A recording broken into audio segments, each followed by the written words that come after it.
출애굽을 한 이후에 시내산에 이 호렙산에 도착을 했죠. 그래서 백성들이 그곳에 장막을 쳤어요.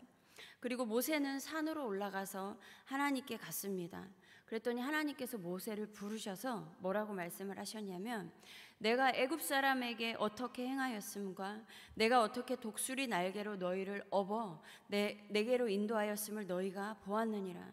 세계가 다 내게 속하였나니 너희가 내 말을 잘 듣고 내 언약을 지키면 너희는 모든 민족 중에서 내 소유가 되겠고 너희가 내게 대하여 제사장 나라가 되며 거룩한 백성이 되리라. 이 말을 이스라엘 자손에게 전하라라고 말씀하셨습니다. 그래서 모세가 내려가서 백성의 장로들을 불러서 여호와께서 자기에게 명령하신 이 모든 말씀을 선포했어요. 그리고 이것을 들은 또 백성들도 일제히 응답해서 우리가 여호와께서 명령하신 대로 우리가 다 행하겠습니다 라고 이야기를 합니다. 이 일을 또 여호와께 가서 모세가 하나님께 말씀을 드려요. 그리고 하나님께서 말씀하시기를 백성들 모두 정결하게 하고 3일째 되는 날 시내산으로 오되 백성들은 그 산기슭에 있는 경계선을 넘지 못하게 했습니다. 그리고 모세는 산꼭대기로 부르셨어요. 이때 산에서는 어땠냐면 천둥 소리가 나고 번개가 치고요, 나팔 소리가 들려요. 그리고 하나님께서 이때 불 가운데 강림하셨기 때문에 연기가 자욱했습니다. 이것을 본 백성들이 두려워 떨었어요. 이것이 40년 전 이스라엘 백성들에게 있었던 시내산 언약 사건이었습니다. 그리고 오늘 본문은 모압 평지에서 모세가 출애굽 2세대들을 불러 모아서 40년 전 그 하나님께 받았던 율법을 다시 선포하고 있는 모습이에요. 이스라엘아, 오늘 내가 너희의 귀에 말하는 규례와 법도를 듣고 그것을 배우며 지켜 행하라. 우리 하나님 여호와께서 호렙산에서 우리와 언약을 세우셨나니 이 언약은 여호와께서 우리 조상들에게 세우신 것이 아니라 오늘 여기 살아있는 우리와 세우신 것이라 라고 말씀하고 있어요. 40년 전에 조상들에게 하셨던 그 시내산 언약이 아니라 지금 살아서 듣고 있는 현 세대들에게 하고 있는 언약이라는 것입니다. 우리에게도 마찬가지예요. 2000년 전 예수 그리스도의 복음이 당시 세대들만을 위한 것이 아니라 현대를 살아가고 있는 우리를 위한 거예요. 성령 강림 사건 역시 그때 일어났던 사건으로 끝난 게 아니라 현재에도 진행 중인 사건입니다. 지금 모압 평지에 있는 이스라엘 백성과 이제 언약을 세우면서 여호와께서 산 위 그 불 가운데서 너희와 대면하여 말씀하심에 그때 너희가 두려워해서 산에 오르지 못하므로 내가 여호와와 너희 중간에 서서 여호와의 말씀을 너희에게 전하였노라. 하나님과 조상들과 있었던 그 사건이 현 세대들과도 관련이 있는 것으로 이렇게 선포를 하고 있습니다. 그리고 본격적으로 율법에 대하여 선포하시기 앞서 그 전에 하나님께서 가장 처음으로 하신 말씀이 그때나 지금이나 6절에 보면 여호와께서 나는 너를 애굽 땅 종되었던 집에서 인도하여 낸 내 하나님 여호와라. 나는 너를 구원한 여호와라는 의미예요. 이것이 율법이 주어지기 전에 구원이 있었다는 것이죠. 구약 시대에도 마찬가지로 이 구원은 하나님의 은혜였습니다. 행위로 받은 구원이 아니었어요. 이스라엘 백성은요, 애굽에서 그때 노예로 살고 있었죠. 대단한 민족이 아니었습니다.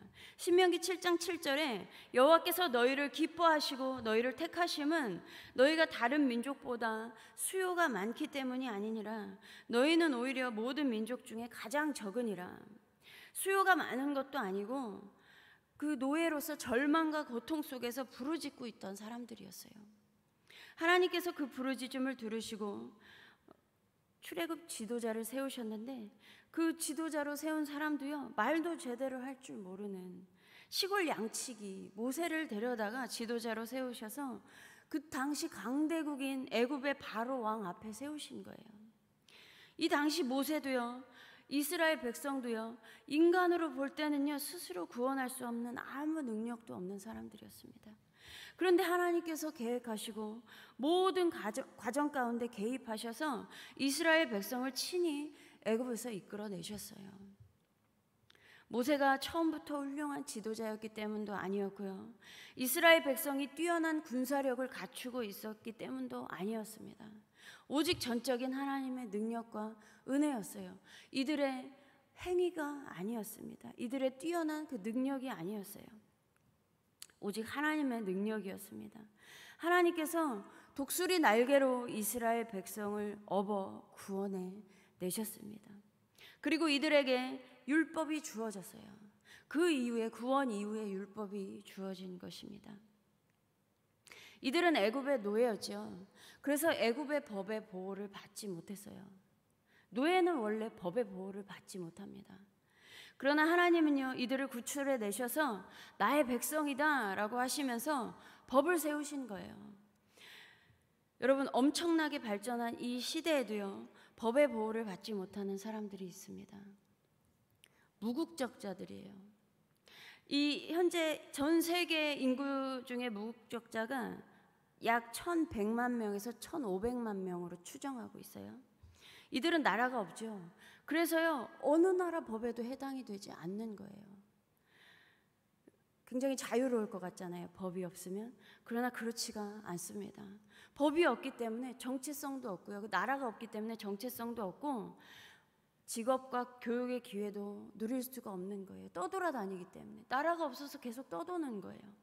몸이 아파도 제대로 된 치료를 받기도 힘들어요. 인간으로서 누려야 할 기본권이 있는데 그것조차도 누리지 못하며 살아가고 있는 사람들이 무국적자들입니다. 발각이 되면요, 때로는 이제 그 거주하고 있는 나라 있잖아요. 보호해주는 나라도 있지만 발각이 되면 추방될 위험에도 처해요. 근데 추방돼도 어디로 가요? 갈 데가 없는 거예요. 이렇게 법의 보호에서 벗어나 있습니다. 이와 같이 이스라엘은요, 애굽의 노예였어요. 그곳에 있지만 노예 자체는 법에, 그 나라 법에 전혀 상관이 없어요. 그냥 법 외에 사람도 아니죠. 그냥 물건이었기 때문에. 그래서 어떤 보호도 받지 못하고 있었는데 하나님께서 출애굽시키셔서 율법을 세우신 거예요. 그래서 이 율법을 세우신 것이 뭐냐면 이스라엘은 하나님의 백성이라는 공표고요. 하나님께서 이제 통치하고 하나님께서 보호하겠다는 천명인 거예요. 율법이 결코 이스라엘 백성을 올가매기 위한 것이 아니었습니다. 구원받은 하나님의 백성이라면 하나님의 법의 보호 아래에서 살아갈 수 있는 특권인 거예요. 그래서 로마서 7장 12절에서 율법은 거룩하고 계명도 거룩하고 의로우며 선하도다 라고 말씀하고 있는 것입니다. 율법은 거룩하고 선한 거예요. 하나님으로부터 나온 것은 다 선한 것입니다. 우리를 해치기 위해서, 우리를 올가매기 위해서, 우리를 괴롭히기 위해서 나온 게 아니에요. 다만 사람들이 이것을 어떻게 해석을 했냐면 자기 의를 세우는 데 썼죠. 이걸 잘 지켜서 난 이만큼 의롭고. 근데 율법은 자기 죄를 깨달으라고 주신 것이에요. 보호하기 위해서도 주셨지만 이걸 보면서 아, 나는 완벽할 수 없는 인간이구나 라는 걸 깨닫게 하기 위해서 주신 것입니다. 여러분, 복음으로 말미암아 구원받은 우리 역시 마찬가지예요. 우리도 대단히 지혜롭고 똑똑하고 외모가 잘생기고 예뻐서 구원받은 것이 아니죠. 고린도전서 1장 26절에서 29절, 형제들아 너희를 부르심을 보라. 육체를 따라 지혜로운 자가 많지 아니하며 능한 자가 많지 아니하며 문벌 좋은 자가 많지 아니하도다. 그러나 하나님께서 세상에 미련한 것들을 택하사 지혜 있는 자들을 부끄럽게 하려 하시고 세상에 약한 것들을 택하사 강한 것들을 부끄럽게 하려 하시며 하나님께서 세상에 천한 것들과 멸시받는 것들과 없는 것들을 택하사 있는 것들을 폐하려 하시나니 이는 아무 육체도 하나님 앞에서 자랑하지 못하게 하려 하심이라. 육신으로는 세상에서 자랑할 것 없고 영혼으로는 사망의 노예였던 우리를 예수 그리스도로 말미암아 구원해 주셨을 뿐만 아니라 우리를 생명으로 옮겨 주셨어요. 이제 우리는 하늘의 시민권을 가진 하늘 시민권자입니다. 우리가 육신으로는 대한민국 국적을 갖고 있지만 우리의 영혼, 육 모두는 이미 천국에 속해 있어요. 구원받은 자들은 그렇습니다. 무국적자도 아니고요, 노예도 아닌 거예요. 우리의 정체성은 하나님의 백성입니다. 그래서 하나님께서 주관하시고 통치하시며 보호하시는 거예요. 신명기 32장 9절에서 10절 보면요, 여호와의 분깃은 자기 백성이라 야곱은 그가 택하신 기업이로다. 여호와께서 그를 황무지에서 짐승이 부르짖는 광야에서 만나시고 호위하시며 보호하시며 자기의 눈동자같이 지키셨도다.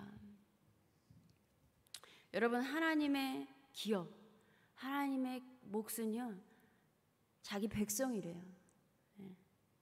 여러분의, 또한 저와 여러분의 몫은, 우리의 기업은 무엇입니까? 하나님이 되시기를 바랍니다. 하나님은 하나님의 백성 이스라엘을 그 짐승의 울음소리만 들려오는 광야에서 이렇게 눈동자같이 지켜 보호하여 주셨어요. 늘 주목하고 계신 거예요. 어디를 가든지. 우리 역시 예외가 아닌 것입니다.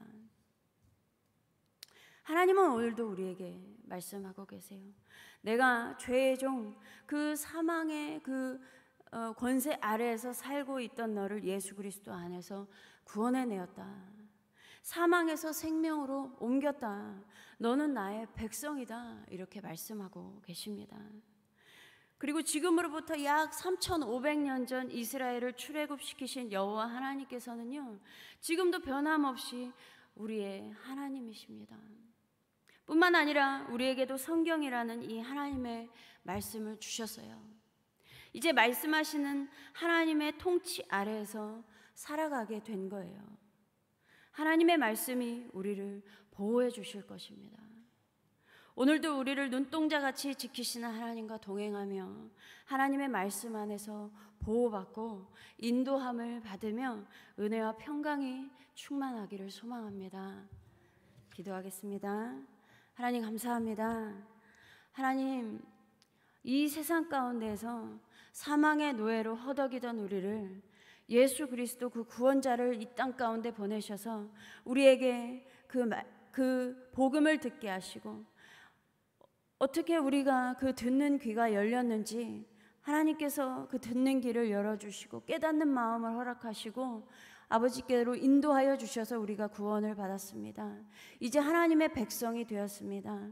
또한 이 말씀을 주셔서 늘 말씀 가운데서 살게 하시니 감사합니다. 하나님 말씀으로 하나님께서 보호하여 주시고 오늘도 아버지 평생을 은혜와 평강이 넘치는 삶을 살게 하여 주시옵소서. 감사드리며 우리 주 예수 그리스도의 이름으로 기도드립니다. 아멘.